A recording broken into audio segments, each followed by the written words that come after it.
So, Dr. Soboleff, if you would share what you would say to kids today about education and your thoughts on education today. Okay.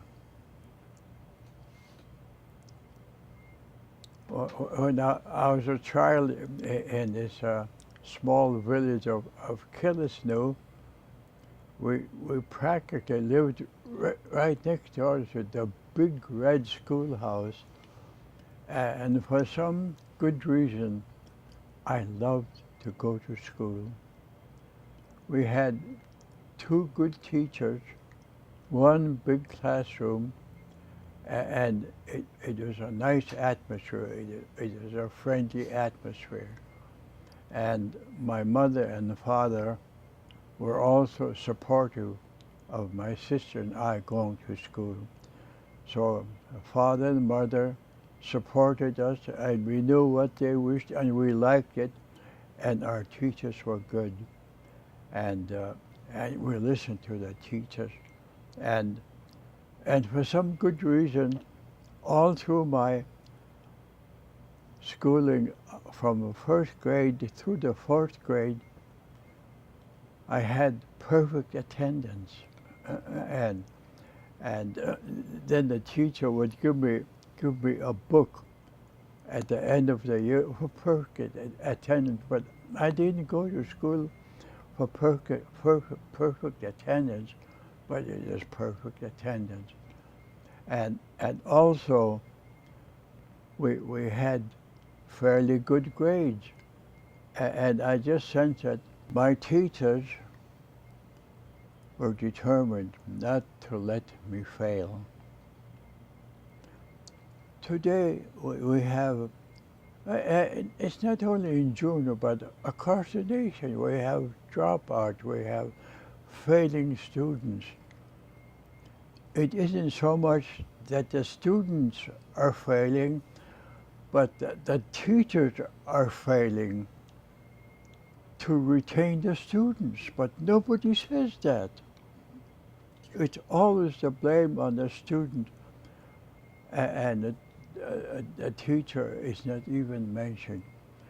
I happened one year to be on the State Board of Education for the state of Alaska, and I had occasion to visit several fine schools across the nation. We went to West Point, one of the finest military schools in the nation, and I talked to the teachers, and the teacher, one after another, said, when a student gets this far, we will never let them fail. And I would just apply it to the whole school system. When a teacher comes to school, we will never let that student fail. And I feel very strongly about that role of the teacher. For 3 years I happened to teach at the University of Alaska, and I had 30 to 40 to 50 students in my class at the University of Alaska Fairbanks.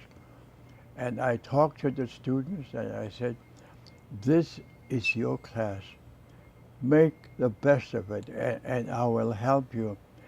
And not one in that whole series of 30, 40, 50 students failed.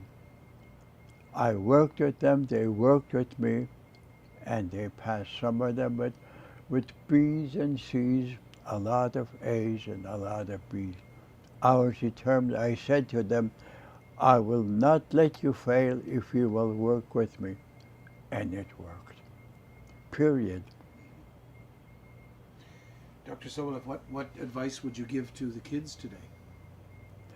I would say to the students, if you as a student feel you're not doing well in school, speak to your father and mother, or if they're not at home or if they're not working with you, speak to a friend, and the friend may go with you to the teacher to explain some of your problems. There's always somebody willing to help you.